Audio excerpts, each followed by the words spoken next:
Okay, so at the moment I'm fairly frantically busy. We're writing a handbook on how to manage complexity and chaos in times of crisis. This is the front cover of it. It's a joint effort that I'm writing for the European Union Policy Lab, which is a bit ironic given my own country chose to leave the European last year. I'm going to address aspects of this, but this booklet is due to come out next week, and some of the stuff I'm going to talk about is contained within it. So the field I work in is called anthro-complexity. Complexity science has been around for some time and is mostly associated with people like Santa Fe. And a large part of it these days is really agent-based modeling. So we coined the term anthro-complexity some time ago to say that complexity in human systems is different, which is roughly summarized in this phrase, human beings aren't ants. So whereas I can model ant midden behavior, I can model termite nest building, it becomes extremely problematic with humans because we do things intentionally, we don't necessarily respond. We have intelligence, we can show altruism outside kinship groups and so on. So we get these extra levels of complexity. Now the origins of this work were in DARPA before and after 9/11.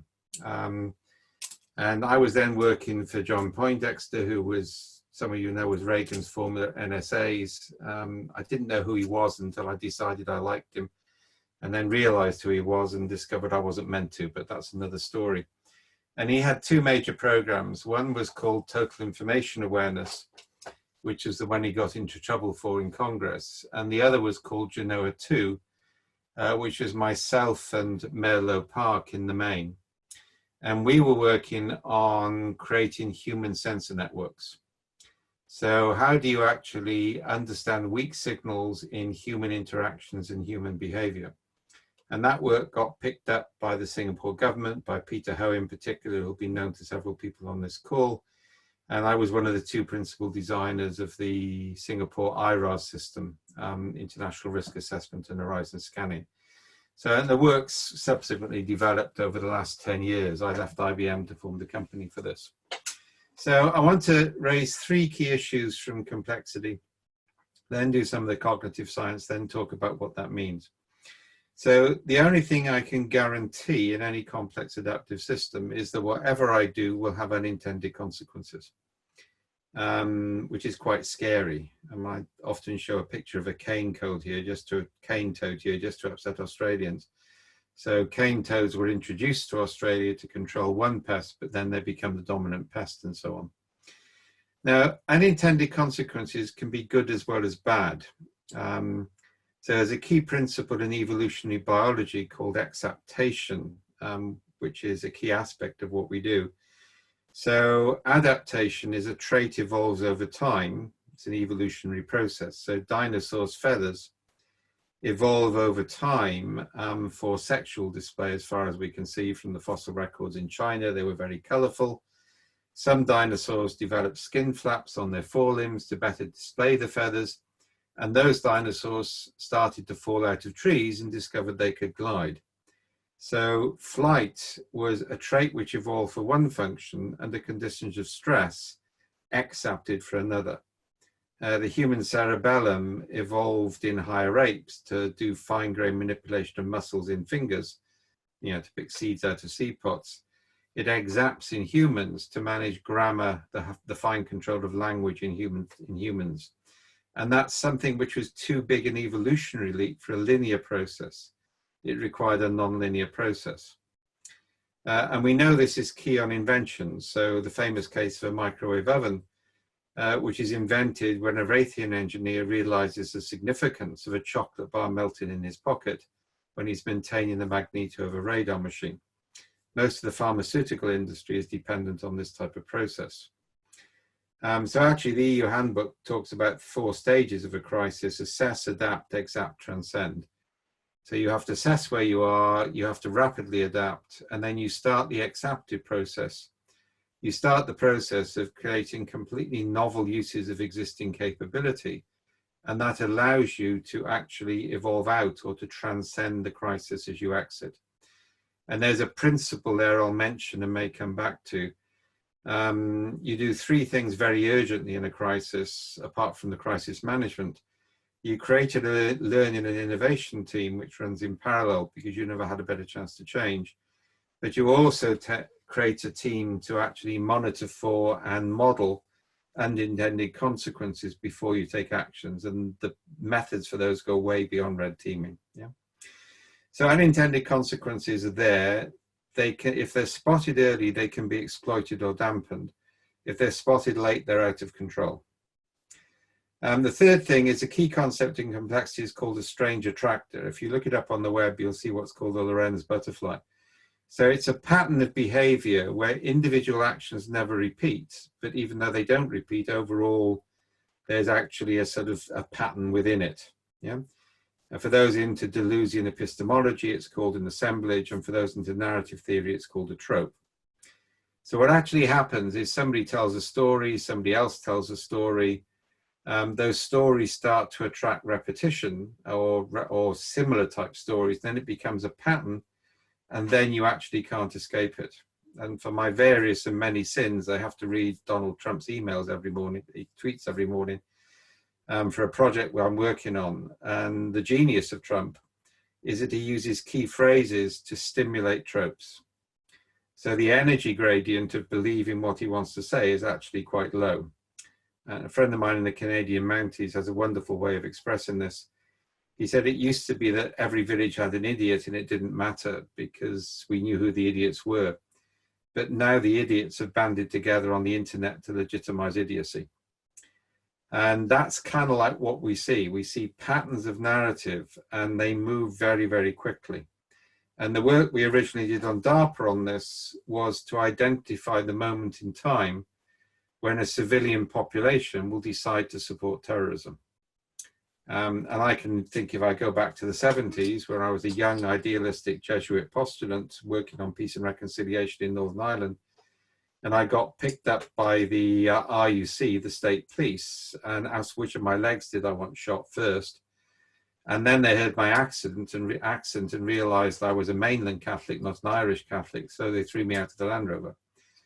And to be honest, if the provisional commander had come around that night, I might well have joined the IRA. And what we're able to do, and this came out of the work, is identify when the assemblage patterns, the tropes, the attractors, have reached a tipping point where they could become established truth rather than just a potential. And of course, that thing happens very, very quickly. And once it's established, it's there for a long period of time. So in a crisis like this, actually monitoring for that is key. And the final point about a complex adaptive system is what is called entanglement, hence the picture.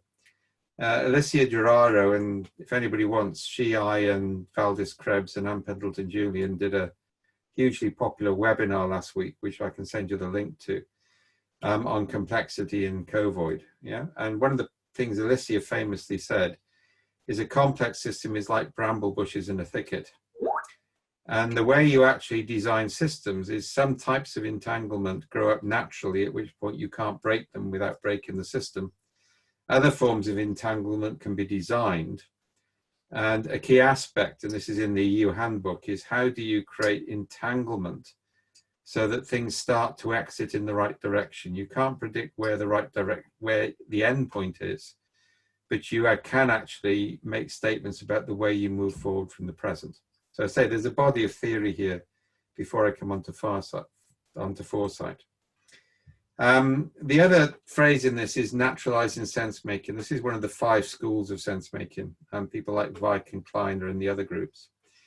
For me, sense making is defined as how do we make sense of the world so that we can act in it. And with that comes a concept of sufficiency. How do we know enough? And I say there are 4 aspects of that which are critical. One is inattentional blindness.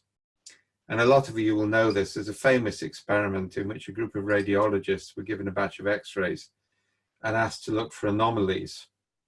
And on the final x-ray, a picture of a gorilla was placed in shared view, in clear view, and 83% of radiologists didn't actually see it, even though their eyes physically scanned the system.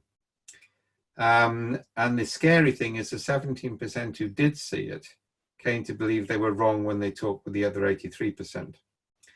So a large amount of what's called weak signal detection, and by the way, you can't train people not to do this. It's part of what it is to be human. And Klein has famously said that cognitive biases aren't biases, they're heuristics. They actually have evolutionary advantage. But weak signal detection means you've got to find the 17% before other people notice it. Now, the slide I've got here actually shows, sorry, I'm just trying to get up here. Yeah. So basically the slide here shows the result of an exercise where we presented a situation to several thousand respondents who are culturally, cognitively, and experientially diverse.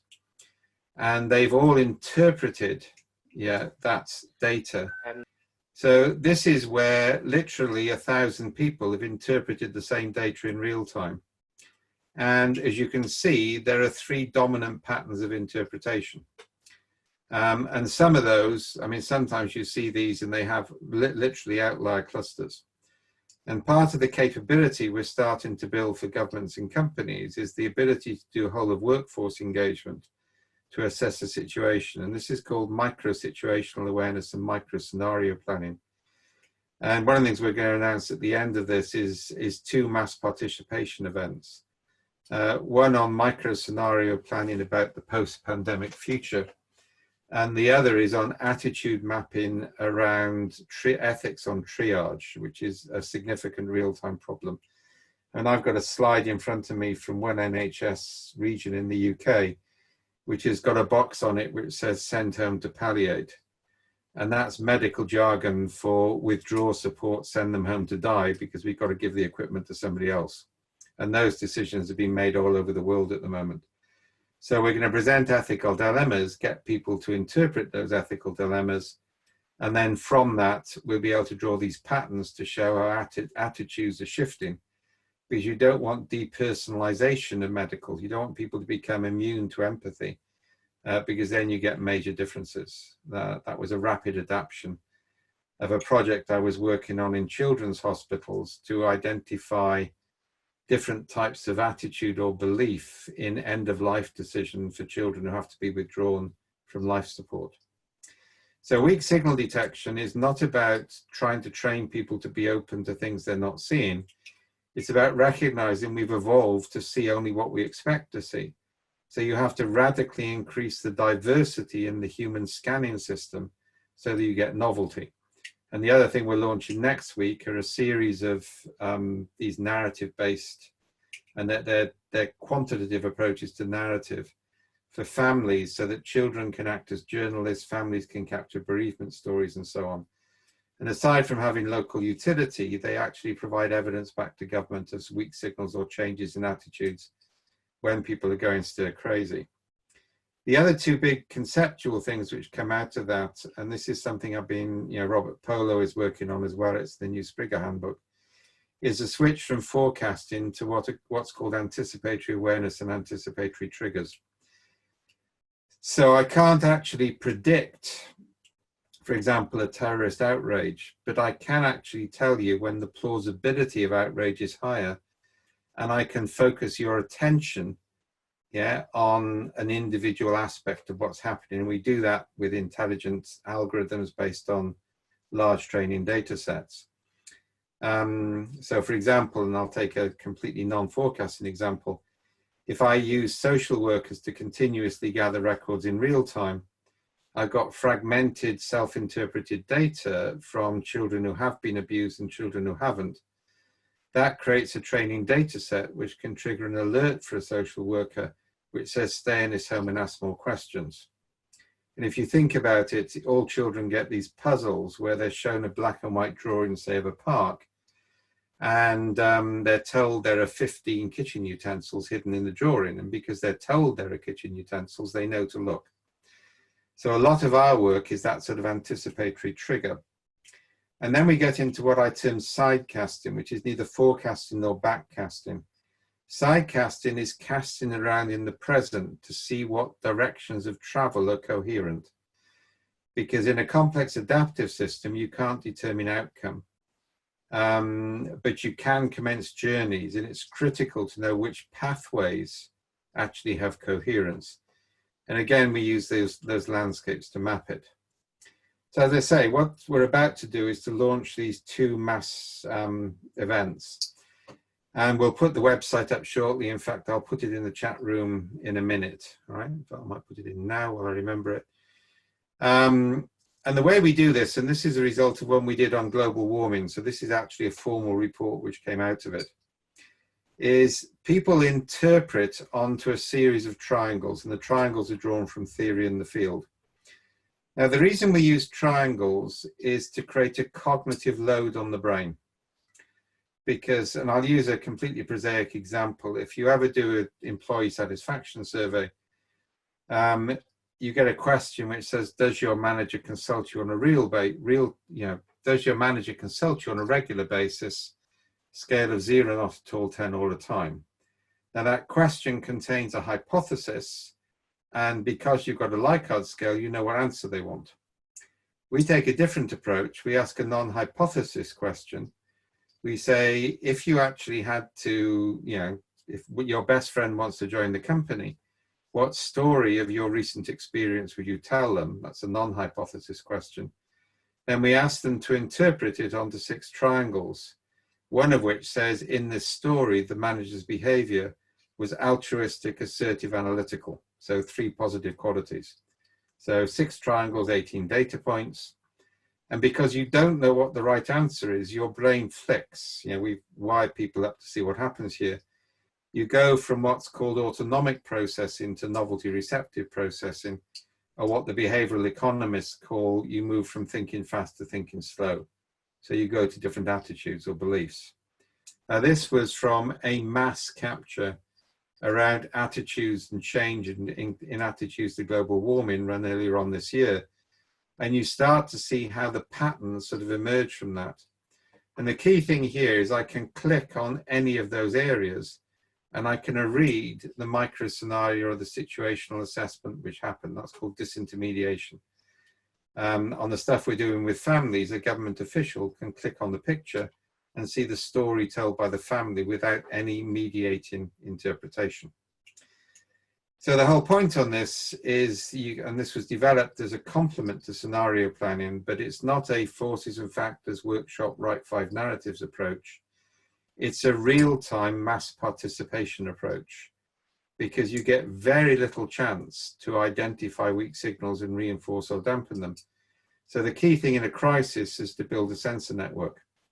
And 10 years ago and 8 years ago actively, we started experiments which were successful in Wales, Colombia, Pakistan, Libya, Sweden, and Singapore, to use children as ethnographers to their own communities on a monthly basis.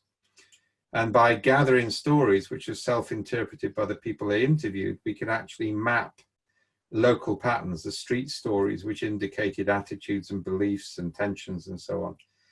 And I argued then, and never managed to get the funding, that we should actually put this worldwide. So the vision was to have every 16-year-old in every school in the world acting as a journalist into their community every month. And one of the reasons I gave for that is, if we ever get a major pandemic, we need a network of observers which is familiar with the process before the crisis hits, not afterwards. You build networks for ordinary purpose, you then exploit for extraordinary need. So as I say, we're going to give you all a chance to participate in one of these and see the results. And we'll be launching a series of these pulses over the next month, to actually measure and test attitudes. So I wanted to finish with my favorite quote from Lincoln. I'm Welsh, I'm not American. But if you don't know it, 2/3 of the founding fathers of America were Welsh revolutionaries. We've always been natural in that way, right? And this is from his famous speech to Congress. As the times are anew, we must think anew and act anew. And I think it's the balance of those which are important. It's not just acting, it's also thinking. And what we're starting to witness is complexity theory, which is not the same thing as systems thinking. It's been difficult to sell it up to date. We've had pioneers, earlier adopters adopt it. But the fact I'm now writing the handbook for the EU, and the fact we're doing all these projects, kind of like when the situation becomes dramatically different, People genuinely understand uncertainty. And the essence of complexity theory is it's known as the science of uncertainty. It's the science of systems where you can't determine outcome and you have to deal with the evolutionary opportunities in the present. So as Lincoln said, think anew, act anew, or as Aristotle said, you need Sophia and Phronesis. You need practical wisdom and theoretical wisdom. And it's the coupling of the two which is actually key. So at that point, 20 minutes, and I'm sorry that was a bit fast. There's backup material we can send you, and there's the website you can go on to actually contribute micro scenarios. Yeah. And I can provide sources on that later, right? So I'll put the website up. Okay, so I think the key on this is to use groups. So if we're working with a company, right, then they can use their employees. And one of the things we got in the EU handbook is you communicate by engagement. So one of the things we're doing in the UK at the moment is all audit staff in national and regional government will become observers of the current crisis to observe for opportunities, threats. We know that learning has to be captured at the time because after the event, it's kind of like retrospective coherence. Yeah.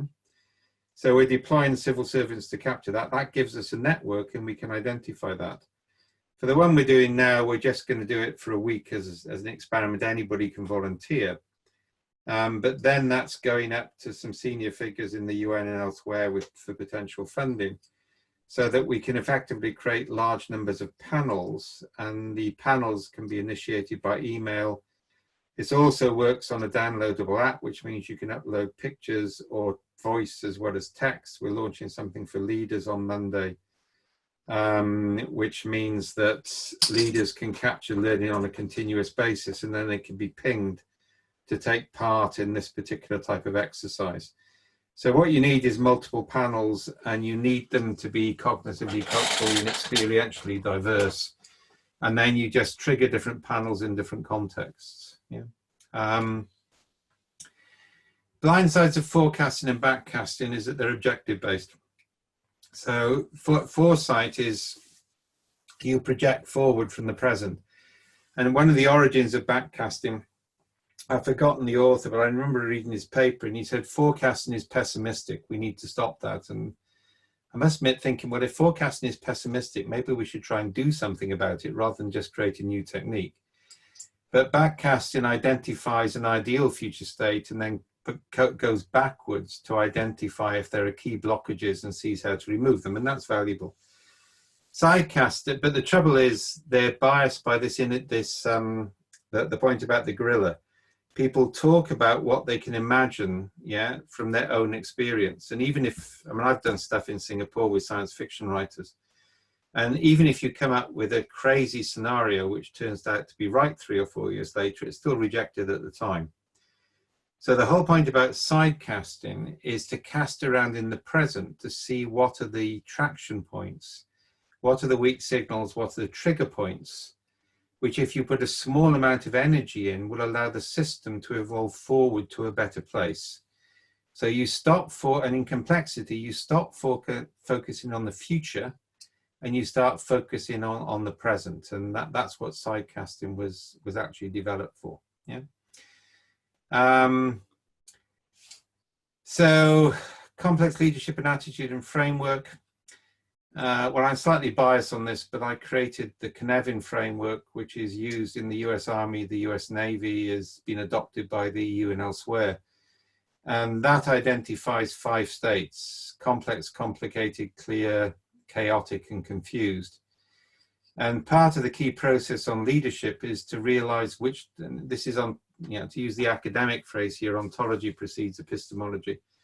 You need to realize what type of system you're in order to determine the right action. So we generally start in what used to be called disorder is now called confused. And what you really need to do is, if you can shuffle problems into deep expertise, you do that because that's complicated, you know what to do. You as a leader should be focusing on the complex issues. And the complex issues, you deploy the sort of software I've talked about. Now you deploy 50 or 60 teams with cognitively diverse groups in small numbers and allow different deliberate conflict between those. You do parallel safe-to-fail experiments or parallel risky experiments in a crisis. You need to cast around for what's possible. And there's a whole body of work. I've got a front cover Harvard Business Review article, which I think is one of the top 5 on leadership in complexity, which is available and you can read, and that describes that sort of leadership attitude on that site. Yeah. And no, I haven't put the website address up, so I'll try and find that and do it. Now stop sharing. Yeah. This only went live about half an hour ago, so if you find a fault in it, it's not really designed for mass collection until Monday, but feel free to put something in. Yeah. Okay, so I've done that one. I will do that one.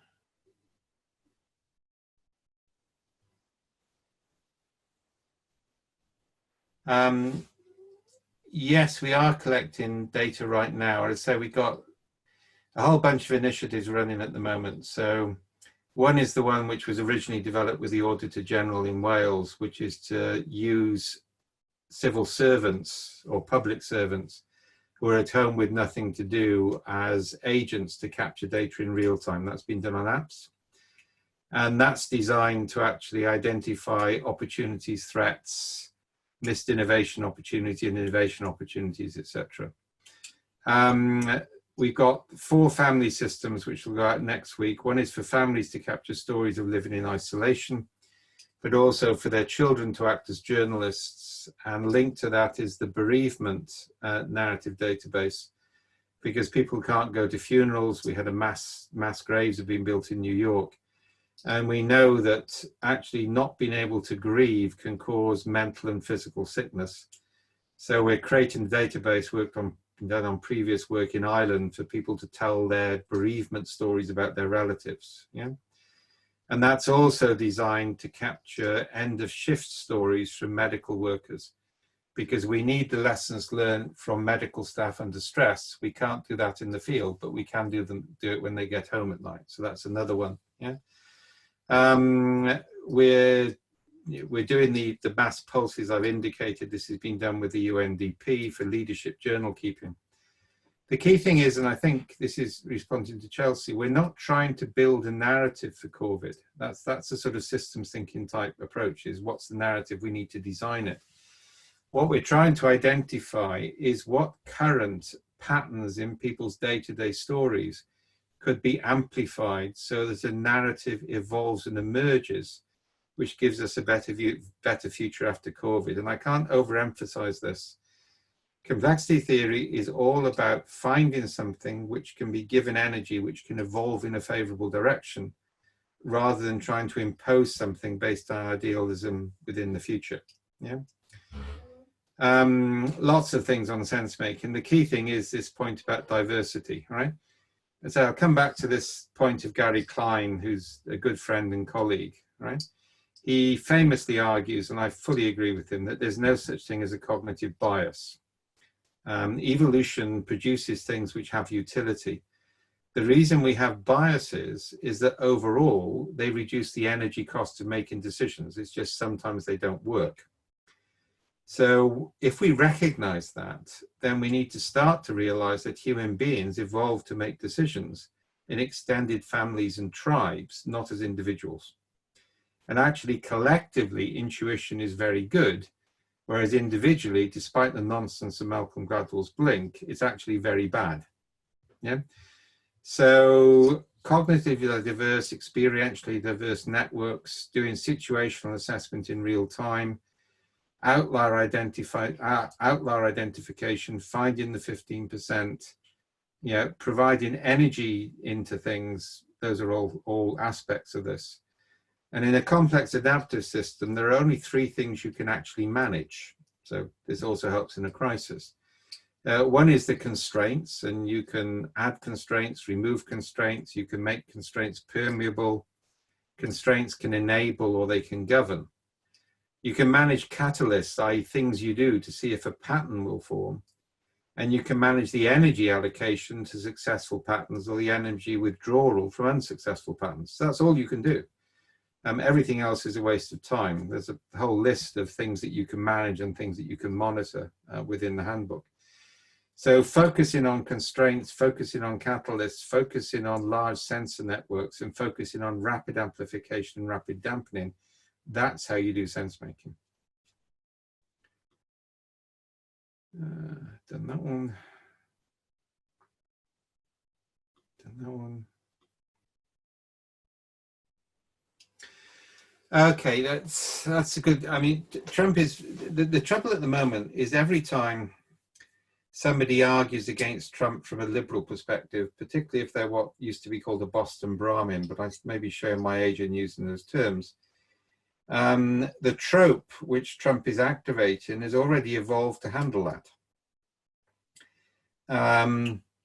And that's actually quite scary, because what it means is that most of the liberal criticism of Trump actually increases the energy to the tropes that he's actually helped get him elected, and it's quite scary. The way you do this is not there. Well, there are some scary ways of doing it, which is you can introduce retroviruses into the narrative patterns, which cause the patterns to self-destruct, and that's quite a scary technique, and I'm not sure about the ethics of it, but we have done that. The other one is to create it's called, Stu Kaufman calls the adjacent possible. You find a weak attractor, and remember that picture I show you, that's an attractor landscape. You find a weak attractor in a better place than a negative attractor, and you increase the energy allocation to that, so it sucks energy away from the negative. You never address the problem directly, you address it indirectly. Yeah, I could go on at that in more length, but that's one of it. And I think the problem we got with truth at the moment is because experts dispute and because the information flow is instantaneous, it's like the stuff on masks, all right? People have just lost trust in experts. And there's no authoritative source like there used to be in the television channels to determine which expert you should listen to. So it's not that people were ever rational decision makers, they never were, they just delegated to experts. And that kind of like hasn't worked with neoliberalism. So now they're trying populists for a change, right? So the key thing is community-based filtering, yeah? I mean, Lloyd's asked a good question. I mean, we're no different from anything else. The volume matters, right? So I can send you the article on this. There was an article written by an anthropologist who worked in Nokia. I've forgotten her name now, but she argued that you needed big data and what she called thick data. So if you can imagine a 2x2, on the vertical dimension, you've got number, on the horizontal dimension, you've got meaning. So she basically said big data is like a column to the left. It's high volume, low meaning, whereas ethnography is low volume, high meaning. And then she said, but you can't use anecdotal data because you have to ask people questions to stimulate it so you as the expert can interpret it. Right? Now, what we do is called rich data. So by allowing the respondents to self-interpret their own data, we can use anecdotal data and we can use non-text-based data, and we can use it in very high volume in real time. But that's why you want to ensure diversity. So my idea for children, for example, does that automatically. If every 16-year-old in every school in the world as part of United Nations project captures stories, I've got the right level of diversity. Yeah?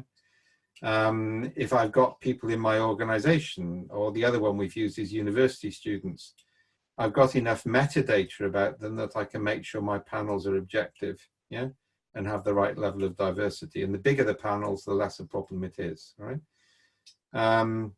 I think one of the key things we do is there's a lot of people who've used the wisdom of crowds concept, but they use experts to interpret the data, or they use artificial intelligence to interpret text. We actually can do both, but our primary interpretation is the person who contributed the material, which means they can contribute pictures as well as text, and also voice as well as text. And because they're actually doing their own interpretation, yeah, we're not subject to the cognitive bias of the training algorithms for the AI or the time delay of the expert assessment. It literally is in real time. So that landscape I showed you, you can actually see it changing as people respond onto the actual system. Yeah. So I think I've answered that one. I'll send a complete list of sources out after the event, and Wendy can involve in that. I've talked about that. I've talked about that one. Sorry, I'm trying to process this. Yeah.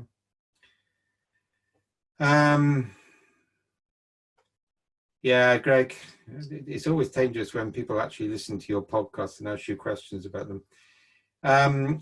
People don't take well being talked at by experts or politicians. It kind of like doesn't work. So there's several things we can do on that. One is if we use these narrative databases that we've got, which are based on people's own stories, is what we'd recommend to politicians is they repeat the stories back to people. This, by the way, is a whole new theory of change and a whole new approach to behavioral economics. Is basically what you say is, look, guys, we need more stories like these and fewer stories like those. And that can be understood at any level. So if you say, you know, as a leader, we need more of these stories and people know those stories came from the field, that has more power than if you give an abstract injunction. The other thing is you need to create ritual transitions. We've done a lot of work on this in safety, but you only scan about 3 or 4% of what's in front of you before you make a decision anyway. What ritual does is it changes which 3 or 4% of your memories you use for the scanning. And so building rituals in as people go into crisis teams, you know, getting them to put on uniform, for example, can radically change the way they think. Yeah, and that shifts the identity structure. Yeah. So I've done that one, Jane. Yeah, we're giving you a chance to play in it, all right? And we're looking for other ideas. So if somebody wants to put up something about food systems or civic resilience, we'll happily actually put that into the program and actually launch those out, right? So if you participate in this, we'll give you access to the report. I'll also put into the pack a major report we've recently done on Africa on measuring resilience, which use the tool, and we'll make that available so you can see it. But we're actively looking for problems and networks to use. And by the way, if you've got an organization and you want to engage in this as an organization, we can give you a unique URL so you can track your own data. Yeah. Smaller organizations are actually key here. The other thing we're launching with the UNDP and with the International Red Cross next week is a journaling system so that anybody in any organization can capture narrative-based interviews, their own observations, and share that peer-to-peer, yeah, as well as the whole. So that will be available on Monday or Tuesday, and that's one of the ways small organizations can get involved. Yeah. Okay, Hanno, for a start, don't confuse systems thinking with complexity theory. The systems thinkers all think complexity theory is a part of it, isn't it? It's radically different. The key difference is that complexity theory deals with systems which don't have linear causality. And so the feedback loops can't be controlled. If I've written 4 or 5 articles on this, jointly with Kurtz, jointly with Mary Boone and others, those are on our website, or if you go onto Google Scholar and search on Cynefin, C-Y-N-E-F-I-N, which is the name of the framework I created, you will find an awful lot of applications. There's a rather delightful article by somebody who used it in the British Cabinet Office and Secret Service to explain the role of religion in the Bush White House, which is still one of my favorites. And it was heavily developed in Naval Postgraduate School as well. So there's stuff there, yeah. I'm going through these as quickly as I can. Complexity economics. I mean, it's interesting. I mean, Brian Arthur, who was one of the founders at Santa Fe, I've got a huge amount of respect for him. More or less lost tenure for arguing for complexity over neoclassical economics. Kate Ramworth, with her donut economics, has managed a sort of partial use of complexity in terms that economists will understand. But I think the really interesting thing here is the re-emergence of gifting. I mean, the reality is that most Western economies will be bankrupt in the next month. And I did a lot of work in Aboriginal communities in Kakadu and elsewhere in Australia back in the 70s, which was formative because, you know, they were subject to genocide as well. And the thing about Aboriginal communities is a gift is not an exchange. You don't get equal gifts back. A gift is membership of a community and then you get looked after. And there's actually no reason why we shouldn't give free at the point of entry healthcare and free at the point of entry education worldwide. It's just we choose to ration it with money, and we ration education with money, so we reduce the number of doctors. So I think the future is not to continue with economics in its current form. And I think the key thing we've got to start looking at now, and we've done some work on this, but nobody's funding it, is to actually look at mechanisms which don't involve a means of exchange. And that means something other than blockchain. Because the minute you have a means of exchange, ownership of the means of exchange becomes more important. Yeah. And just in case anybody gets this wrong, there's a wonderful book by Chalmers, which is called, I think, book title is Anthropocene. What he basically argues is in the Anthropocene as opposed to the Holocene, modernism and postmodernism, capitalism, socialism are meaningless distinctions. Because speed of change and consequences of change are beyond anything imagined by those theories.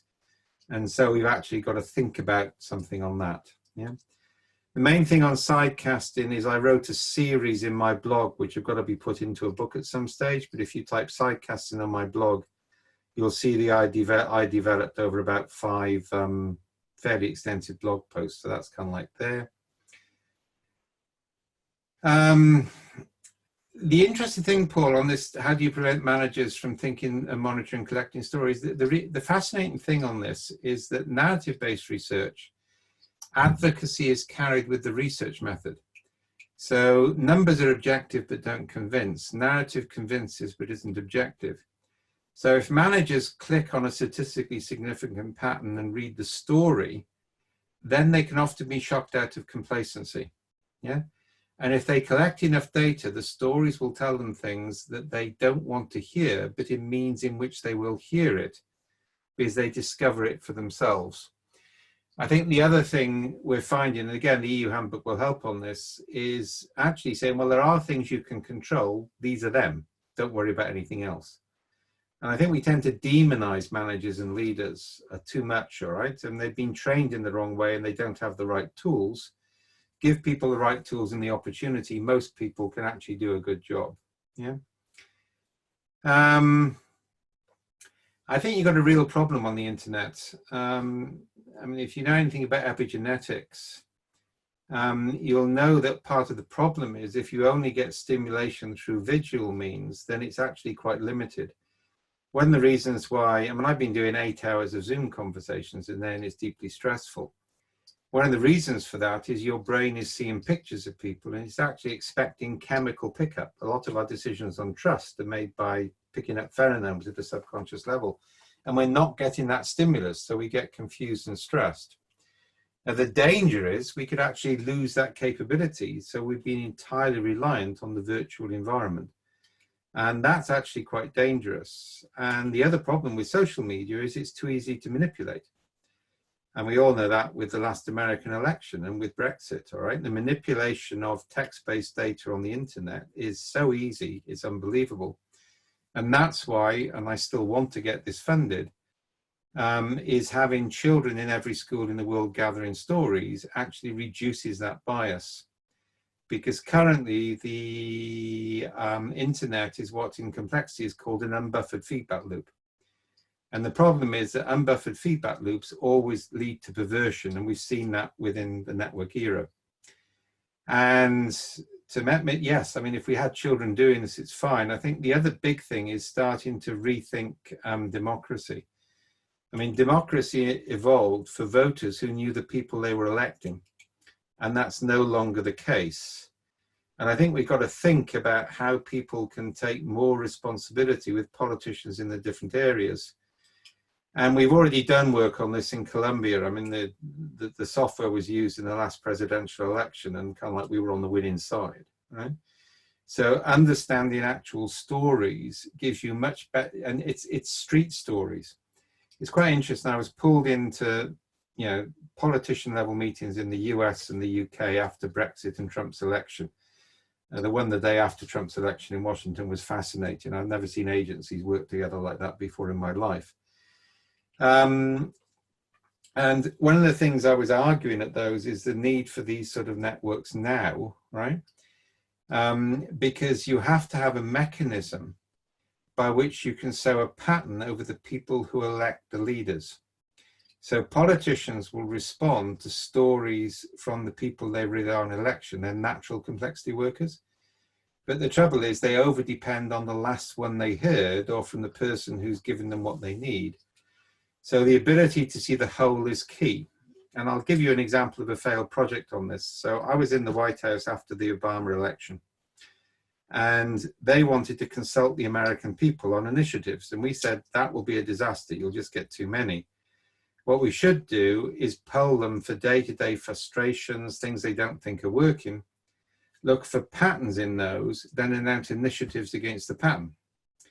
But they wouldn't listen, so they did it, and they got millions of requests, so they couldn't handle that. So then they created a voting system, which the lobby communicated, which the lobby group actually manipulated, and you ended up with a whole bunch of people deeply dissatisfied and no progress. And it's this key thing, again, this comes from cognitive complexity. You focus on understanding unarticulated needs and you match them. You don't deal with articulated needs, and you don't work with the explicit, you work with the implicit. And anybody who's got teenage children knows this anyway. Yeah. You don't manage teenagers directly, you manage them indirectly. Yeah. We're launching this book with the EU on what to do in a crisis. Yeah. So that hopefully will be out next week. Yeah. The HBR paper was November 07. It was a cover article. It's called A Leader's Guide to Decision Making, Snowden and Boone. Yeah. And I'll put my email up because people have asked for that. But just to warn you, I'm currently on a 952 email backlog. So not everything is getting answered straight away.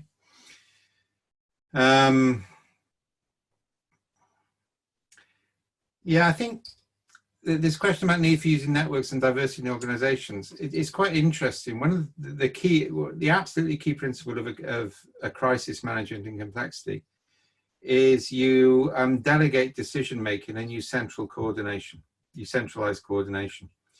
But in order to delegate decision making, you need to create trust. So we do that, for example, with trios. You can make any decision you want, provided two other people you've never worked with before agree with you. So there are mechanisms to increase trust in distributed decision making. Yeah.